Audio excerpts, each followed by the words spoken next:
मैं मीनू जी के पास आती हूँ कि मीनू जी क्या कहेंगी इस तरीके की राजनीति, और बड़ा इंपॉर्टेंट पॉइंट जो रेज किया अनिल जी ने भी, कि हिंदुत्व वाली पार्टी ही अब हिंदुत्व के खिलाफ हो गई है एक तरीके से।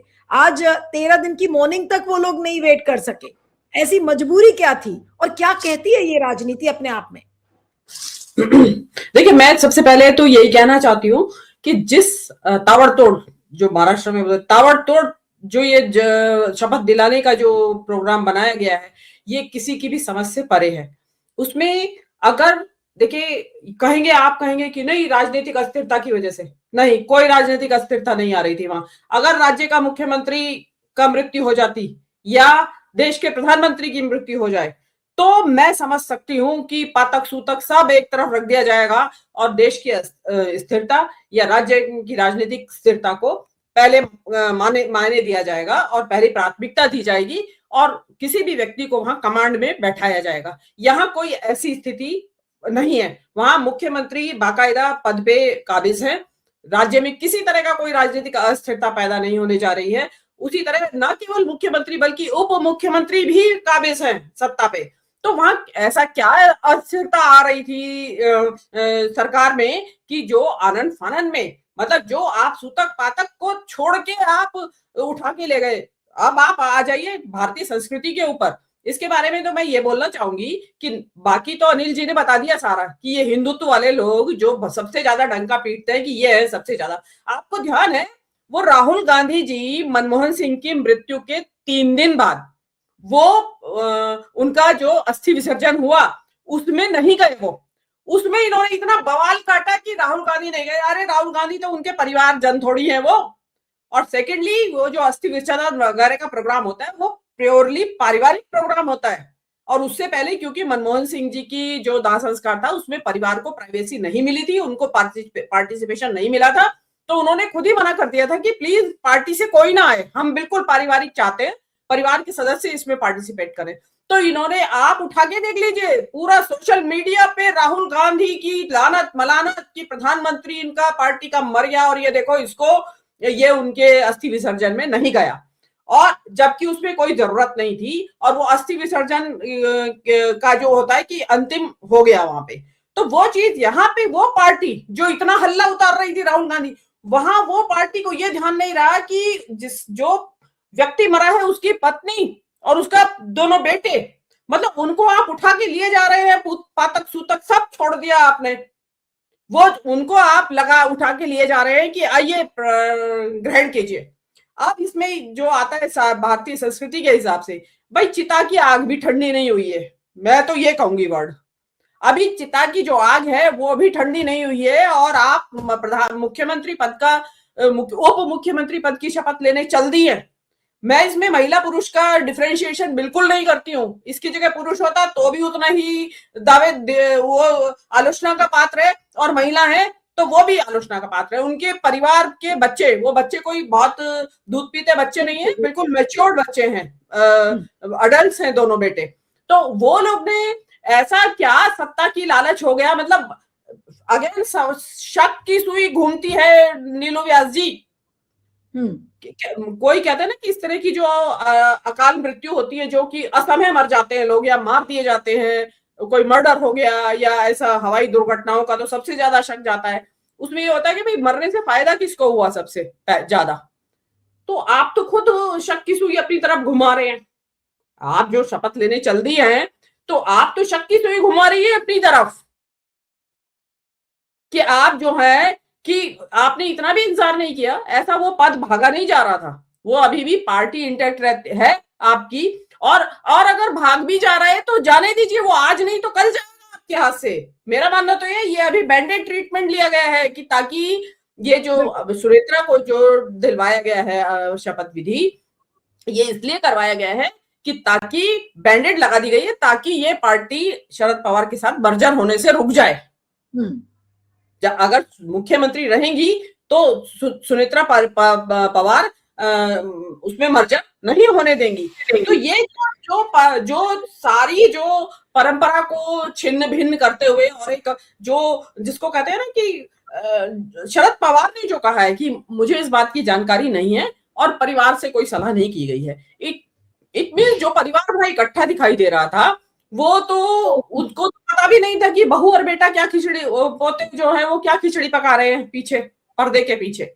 तो इसमें जो मैंने अभी जो दोनों महाराष्ट्र से, क्योंकि मैं ग्राउंड रिपोर्ट पे ज्यादा समझना चाह रही थी मुझे कि एक्चुअली वहां लोग कैसे रिएक्ट कर रहे हैं इस एक्शन को। तो जैसा दोनों पत्रकारों ने बताया कि इस बात को लेके थोड़ा नाराजगी है लोगों के अंदर कि अभी चिता की आग को ठंडी तो होने देते, मतलब 10 दिन, मैं कहती चलिए 13 दिन भी आप छोड़ दीजिए, 4 या 5 दिन, आजकल जो है उठावनी वगैरह जो होती है वो 3-4 दिन के बाद हो जाती है, तो उसमें आप कर दिए, उसके बाद चले जाते हैं आप। आपने मतलब आपके जो जो पूरे अंतिम क्रियाकर्म होते हैं उनकी भी पूर्ति नहीं की। और मैं ये नहीं मानती हूँ कि शरद पवार का परिवार जो है वो हिंदू धर्म के क्रियाकांड रीति रिवाज को नहीं मानता होगा, ये कह दें कि वो कम्युनिस्ट थे इसलिए वो तो चली गई है, कोई दिक्कत नहीं है, वो ऐसा नहीं है। क्योंकि जो दाह संस्कार जो देख रहे हैं हम, वो पूरा हिंदू रीति रिवाज के साथ पंडित जी बाकायदा धोती वोती पहन के वो उन लड़कों से करवा रहे हैं। तो ऐसा नहीं है कि वो दाह संस्कार में तो हिंदू रीति रिवाज को मानेंगे और उसके बाद का नहीं मानेंगे, और इतने कम्युनिस्ट भी नहीं है जो नहीं मानेंगे, या इतने नास्तिक भी नहीं है जो नहीं मानेंगे, वो पूरे आस्तिक हैं और मानते हैं।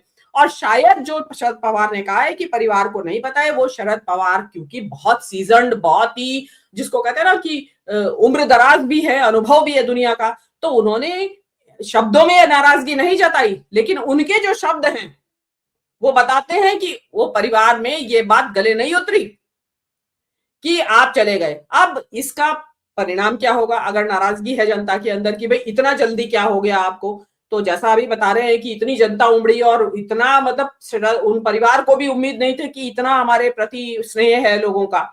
तो अब अगर जो सुनेत्रा पवार हैं वो वहां से अपने पद से इस्तीफा देके उप मुख्यमंत्री बनती हैं, तो मुझे शक है कि वो मुख्यमंत्री पद का अगर लड़ेंगी चुनाव तो शायद जीत जाए या नहीं जीत जाए, मुझे शक है इस बात में। क्योंकि एक जनता के मन में एक हो गया कि यार ये तो कुर्सी की लालची है, इसको ये भी इंतजार नहीं हुआ कि अभी तो, और मृत्यु भी किसी ऐसी नहीं हुई है नीलू जी की कोई हॉस्पिटल में बीमार था चलिए 1.5 साल से और जिसको कहते हैं ना कि मृत्यु का इंतजार ही कर रहा था, अचानक मृत्यु हो जाना। और देखिए by any standard young death हुई है, बिल्कुल बिल्कुल जिसको कहते हैं कि आप अभी कुछ बहुत कुछ करना था उनको जीवन में बाकी, तो ऐसी मौत मृत्यु का शोक भी ज्यादा होता है भाई, कोई 80-90 साल की उम्र में मरे तो उतना शोक नहीं मनाया जाता उस मृत्यु का। आप तो अभी जिसको कहते हैं ना भरी जवानी में चले गए आप तो उसमें आपने उसको उस शोक को भी महत्व नहीं दिया। अब सुनेत्रा पवार वहां जीत पाएंगी या नहीं जीत पाएंगी, अगर पब्लिक परसेप्शन यही बना रहा तो मुझे मुश्किल लगता है सुनेत्रा पवार का जीतना। पर इन लोगों के पास जो इतनी कुटिलता है, इतने षड्यंत्र हैं, वो विधान परिषद से भेज देंगे। महाराष्ट्र में तो विधान परिषद भी है ना, जैसे सेंटर में राज्यसभा होती है ऐसे राज्य में वहां दूसरा सदन है, उच्च सदन विधान परिषद, तो वो वहां से भेज देंगे उनको। लेकिन जो उन्होंने जो ये होशियारी की है कि बैंडेड लगा के कि पार्टी टूटने से बच जाए या शरद पवार की तरफ जाने से बच जाए, वो इनएविटेबल है नीलू जी। पार्टी ऐसा नहीं है कि टूट के शरद पवार में ही मिलेगी या लोग अलग वहीं जाएंगे, वो 3-4 जगह जाएंगे। जिनको बीजेपी में जाना है वो बीजेपी में जाएंगे, जिनको कांग्रेस में जाना है वो कांग्रेस में जाएंगे 2-4, जिनको शरद पवार के साथ जाना होगा, लगता होगा भविष्य, वो वहां इसमें चले जाएंगे। क्योंकि देखिए सुनेत्रा पवार अब ठीक है अभी आई है वो राजनीति में, लेकिन वो उप मुख्यमंत्री और पार्टी के अध्यक्ष का पद दोनों संभाल लेंगी और पार्टी को एकजुट रख लेंगी, आई डाउट। और या क्योंकि उसमें जो एनसीपी जो है उसमें बड़े कद्दावर नेता है नीलू जी, बहुत कद्दावर नेता है वो, कांग्रेस के जमाने से कद्दावर है वो नेता।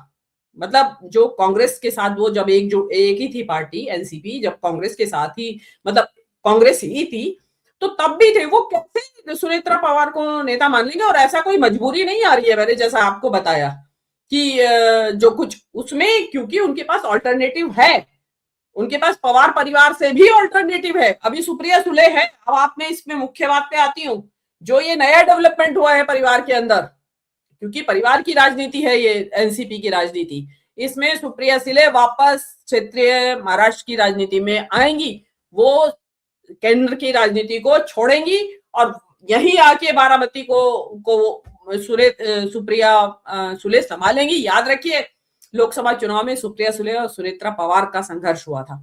तो वो संघर्ष अब यहाँ बारामती में होगा, और इसमें कौन किसका ऊपर बैठेगा हाथ, कौन सुनेत्रा पवार ऊपर बैठेंगी या सुप्रिया सुले? सुप्रिया सुले को अभी सेंटर की राजनीति में कुछ मिलने वाला है नहीं, या तो वो बीजेपी में जाए और वहां पे मंत्री बन जाए, वो शायद वो भी अभी नहीं करेंगी आज के सिनेरियो को देखते हुए। और उसको लगता है कि वापस अपने स्टेट की राजनीति में जाने के बाद ही, क्योंकि जो सुनेत्रा पवार के प्रति जो, या जो इन नेताओं ने जो अगर चौकड़ी कह रहे हैं जिनको चंडाल चौकड़ी ने ये किया है, तो उनके प्रति जनता में आक्रोश होगा। उसका फायदा सुप्रिया सुले लेंगी और सुप्रिया सुले सेंटर की राजनीति छोड़ के राज्य की राजनीति में आने वाली है, ऐसा मेरा अनुमान है। जी।